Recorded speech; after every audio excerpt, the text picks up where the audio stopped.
ഇങ്ങനെ അവൾ അനേകം ആളുകളെ ഭക്ഷിച്ചു. ഇതറിഞ്ഞ് ജനങ്ങൾ അതിലെ നടക്കാതായി. അപ്പോൾ ആ യക്ഷി രാത്രികാലങ്ങളിൽ കുടിയിടങ്ങളിൽ കടന്ന് മനുഷ്യരെ പിടിച്ചു ഭക്ഷിച്ചു തുടങ്ങി. അതിനാൽ ജനങ്ങൾ ഏതു വിധവും ഈ യക്ഷിയെ ഇവിടെ നിന്ന് ഒഴിച്ചു കിട്ടണമെന്ന് വിചാരിച്ച് അനേകം മന്ത്രവാദികളെ വരുത്തി. പല വിദ്യകളും ചെയ്യിച്ചു. അതൊന്നും കൊണ്ട് യാതൊരു ഫലവും ഉണ്ടായില്ല. ഒടുക്കം ചിലർ കടമറ്റത്ത് ചെന്ന് കത്തനാരെ കണ്ട് വിവരം പറഞ്ഞു. അദ്ദേഹത്തെയും കൂട്ടിക്കൊണ്ടുവന്നു. കത്തനാർ ആ സ്ഥലത്ത് ചെന്നപ്പോഴേക്കും യക്ഷി മേൽപ്പറഞ്ഞ വേഷത്തിൽ വഴിയിൽ തന്നെ നിൽക്കുന്നുണ്ടായിരുന്നു.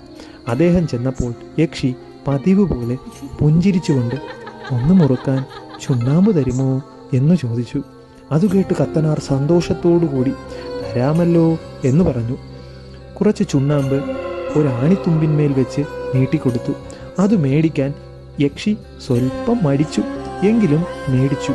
അതോടുകൂടി യക്ഷി കത്തനാരുടെ ബന്ധനത്തിലകപ്പെട്ടു.